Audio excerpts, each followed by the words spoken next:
Friends, India versus Sri Lanka இவங்க ரெண்டு பேருக்கும் இடையான இரண்டாவது ஓடிஐ மேட்ச்சில் இந்திய அணி வேறு லெவலில் பந்து வீசி சம்பவம் பண்ணியிருக்காங்க. ரோஹித் சர்மா பந்து வீசி சம்பவம் பண்ணியிருக்காங்க. இந்த மேட்ச்சில் டாஸை வெற்றி பெற்ற ஸ்ரீலங்கா அணி பேட்டிங்கை தேர்வு செஞ்சாங்க. முதல்ல பேட்டிங் ஆடிய ஸ்ரீலங்கா அணியில் போன மேட்ச்சில் சூப்பராக விளாண்ட நிசங்கா இந்த மேட்ச்சில் அவுட் ஆகிட்டார். முதல் ஓவர்லேயே நிசங்கா ஃபேஸ் பண்ண முதல் பாலில் சிராஜ் போட்ட பாலில் கீப்பர்கிட்ட கேஎல் ராகுல்கிட்ட கேட்ச் கொடுத்துட்டு முதல் விக்கெட் அவுட் ஆகிட்டு டாட்டா காட்டிட்டு வெளில போயிட்டார். ஸோ அதற்கப்புறம் உள்ளே வந்த குசால் மெண்டிஸ் பெர்னாண்டோ கூட பார்ட்னர்ஷிப் வச்சு ரெண்டு பேரும் டீசெண்டாக விளாண்டாங்க. ரெண்டு பேரும் முதல் 15 ஓவருக்கு 74 ரன் அடித்தாங்க.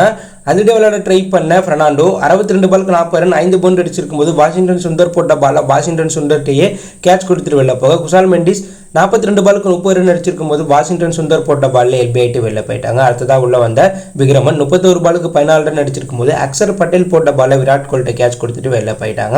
அடுத்ததாக வந்த ஜனிதா இந்த மேட்ச்சில் 29 பாலுக்கு 12 ரன் அடிச்சிருக்கும் போது குல்தீப் யாதவ் போட்ட பாலில் குல்தீப் யாதவ்கிட்ட கேட்ச் கொடுத்துட்டு வெளில போயிட்டார். கேப்டன் அசலங்கா 42 பாலுக்கு 25 ரன் அடிச்சிருக்கும் போது வாஷிங்டன் சுந்தர் போட்ட பாலில் அக்சர் பட்டேல்கிட்ட கேட்ச் கொடுத்துட்டு வெளில போயிட்டாங்க.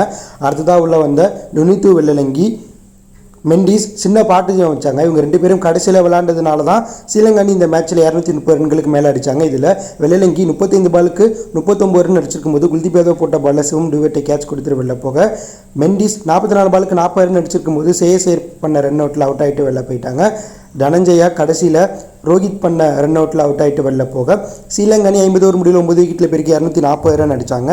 இந்திய அணி பந்துவீச்சு தரப்பில் இந்த மேட்ச்சில் வாஷிங்டன் சுந்தர் 10 ஓவர் வீசி ஒரு மேடன் ஓவர் போட்டு 30 ரன்களை விட்டு கொடுத்து 3 விக்கெட்டும், குல்தீப் யாதவ் 10 ஓவர் வீசி ஒரு மேடன் ஓவர் போட்டு 33 ரன்களை விட்டு கொடுத்து 2 விக்கெட்டும், அக்சர் பட்டேல் 9 ஓவர் வீசி 38 ரன்களை விட்டு கொடுத்து 1 விக்கெட்டும், சிராஜ் 8 ஓவர் வீசி ஒரு மேடன் ஓவர் போட்டு 43 ரன்களை விட்டு கொடுத்து 1 விக்கெட் எடுத்திருக்காங்க.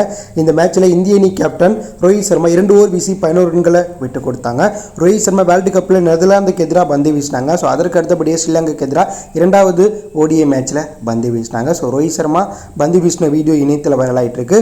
ஸோ முதல் ஓடிஐ மேட்ச்சில் இந்திய அணி 230 ரன்குள்ளே ஸ்ரீலங்காவை சுட்டினாங்க. இரண்டாவது ஓடிஐ மேட்ச்சில் 240 ரன்குள்ளே ஸ்ரீலங்காவை சுட்டியிருக்காங்க.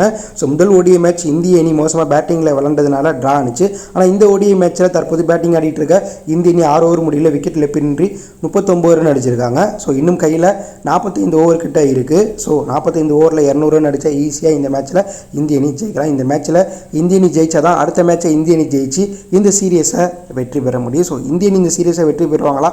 இந்தியனுடைய அபார பந்து வீச்சை பற்றி நீங்கள் என்ன நினைக்கிறீங்க? இல்லை ஸ்ரீலங்கா அணி இந்த மேட்சை ஜெயிச்சு சீரியஸை கைப்பற்ற வாய்ப்பு இருக்கா? அப்படிங்கிற கருத்தை கமெண்ட்ல லீவ் பண்ணுங்கள். இதில் பிடித்திருந்தால் லைக் பண்ணுங்கள், ஷேர் பண்ணுங்கள், கமெண்ட் பண்ணுங்கள், மறக்காம நம்ம சேனலை சப்ஸ்கிரைப் பண்ணி ஃபாலோ பண்ணுங்கள். தேங்க்யூ ஃபார் வாட்சிங்.